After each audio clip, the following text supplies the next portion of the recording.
Hey guys, so my name is John, and this is going to be my first video on this new channel.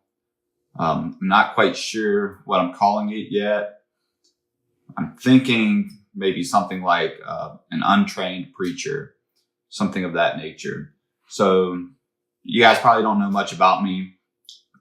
About 2 or 3 years ago, I became a Christian. Before that, I was kind of an agnostic atheist and didn't really think about God much due to some health issues I had as a kid. And so, I used to go to church as a kid, and then we just kind of stopped doing that. And I had some medical issues and I just never found myself believing in God really. But this past weekend, I had some really cool experiences. I flew out to Los Angeles and I went to Zoe Church and saw Chad Veach speak a couple times. And it really just made me think about what am I doing as a Christian? I went out and, did some serving with the church and things of that nature. And then I flew back here to Georgia.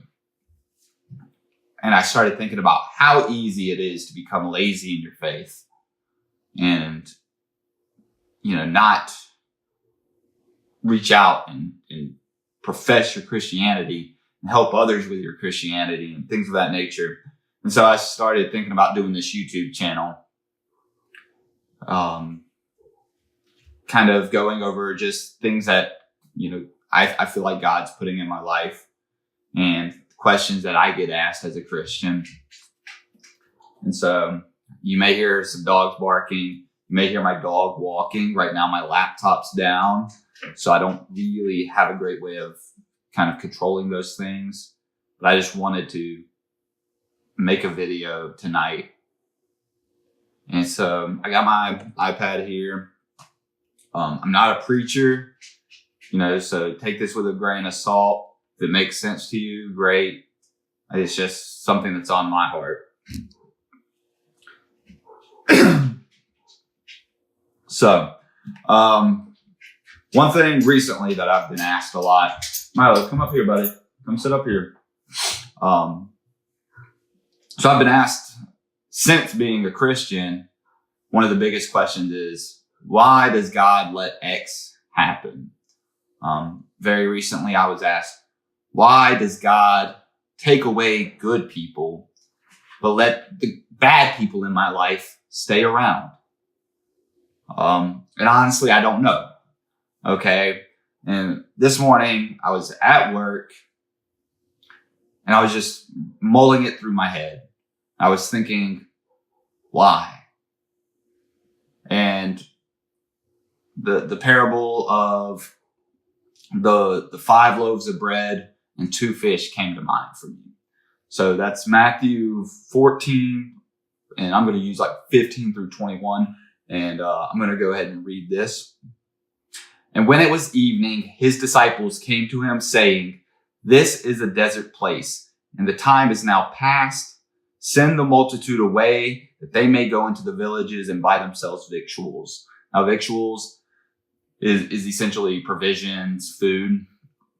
But Jesus said unto them, "They need not depart. Give ye them to eat." And they say unto him, "We have here but 5 loaves and 2 fishes." He said, "Bring them hither to me." And he commanded the multitude to sit down on the grass, and took the 5 loaves and the 2 fishes. And looking up to heaven, he blessed and brake and gave the loaves to his disciples, and the disciples to the multitude. And they did all eat and were filled.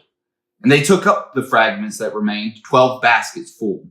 There was an overabundance. And they that had eaten were about 5,000 men, beside women and children. Okay. So with that verse, the first thing that hits me is they make a note. First, we're in the desert, okay? And in the desert, yeah, they talk about grass being there, but it's a barren land. It's usually far away from civilization. There's no growth. and there's no options there. And then secondly, Jesus didn't say, okay, go ahead and send them to the bakery.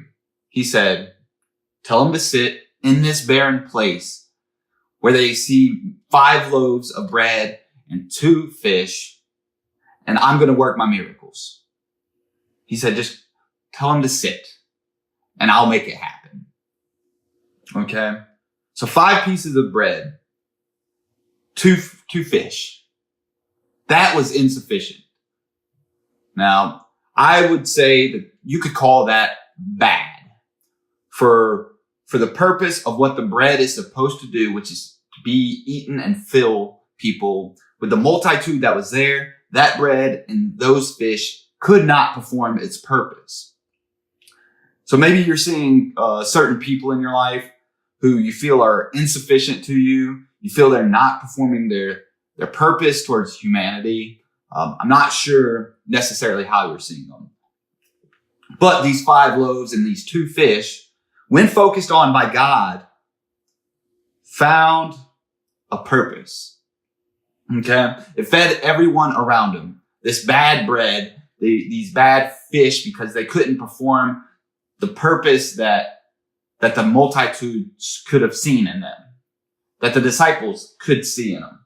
They couldn't perform the duty that they were supposed to fulfill. We don't know God's purpose, okay? But we also don't know what kind of person somebody's going to become. And that's not a knock on a good person that dies. It's more of a knock on our perception. We tend to, when we see good, we believe that good is always going to infinitely continue. And when we see bad, we believe that it will infinitely continue as well. So let me ask you this. What if God uses the bad loaves to sustain others? In the story of the bread, there were a multitude of people and only 5 loaves of bread and 2 fishes as well, or fish. There was good in the bread because the bread was meant to be eaten and to sustain somebody. But the single loaves were bad in this situation because it couldn't fulfill everybody. But God used that bad bread that could fulfill a purpose for those who wanted it and made it plentiful and good for those who needed it. Okay? He could have just said, well, feed what you can with this and then send everybody else on the way. But no, he took what he had here and he saw a need and he fulfilled that need. Okay? So sometimes the bad person we see as unusable, which in this is the loaves of bread, God sees as a miracle. Okay? God uses their actions to change the multitude. Okay? And, child abuse is a horrible sin. It's, it's disgusting. Okay? But knowing somebody that has been abused in your life, knowing a child that may have been hurt by somebody, will change your way of thinking about things. It will change how you approach your family about those situations, maybe. It'll change the generations after because you've instilled these concepts that this is bad. This is what you should not do. So the bad action that we wish never would happen sometimes creates a bigger miracle that just continues rolling on through the generations. So, another thing is like when Cain slayed Abel, murder was bad, okay? Murder was wrong, but that murder had an effect on millions, if not billions of people by showing that murder is not just a sin against humans. It's not a sin against our flesh. It's a sin against God. And it changed the way that people thought. It changes the way that people think.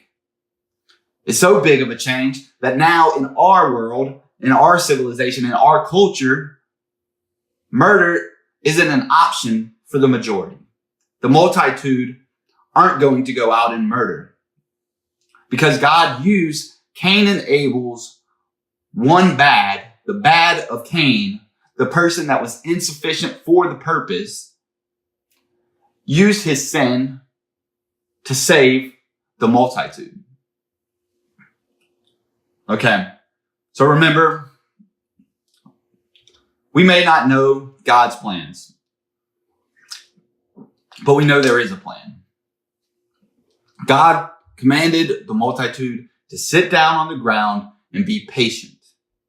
And then he turned 5 loaves of bread and 2 fish into something that fulfilled the need for more than it was ever expected to. So be patient. Don't question. What if those people, when the disciples came out and they said, Jesus says, be patient, sit down. What if they doubted him and walked away? And they walked 30 miles. And then they got to a bakery. And there was no food there. They missed out on the miracle because of their doubt in God. But when they sat down and believed in the miracle that God had, even though they couldn't fathom how he could take this bad bread that was insufficient to fulfill everybody's needs, they couldn't fathom that. They believed in him, and he made a miracle out of that which we find unfathomable. So again, I don't know why God allows good people to die and gives chances to those who, we may see as bad. But I believe that it may have to do with the miracles he can make by turning the bad into good, giving purpose to that which we deem to have no purpose, and feeding and nourishing the multitude with that which seems unusable. That's the God that I praise. I don't praise a God that takes what is obvious to me, takes what is fathomable to me. I don't pray to a God that takes what is easy to me and hope that he just continues to make it easy. I pray to a God that takes the situations where I don't feel like I can survive, when I don't feel like there is a purpose, when I don't see the path, when I don't understand what is going on in my life.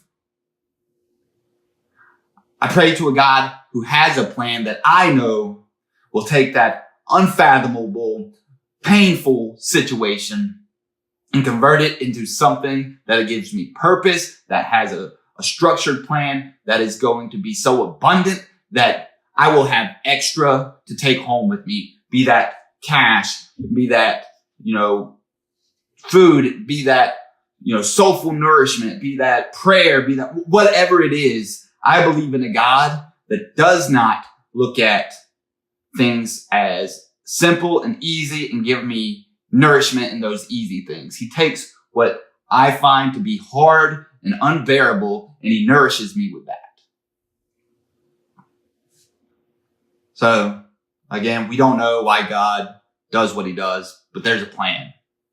We can't see the plan, may not understand the plan, but there is a plan. So, I hope this helps somebody.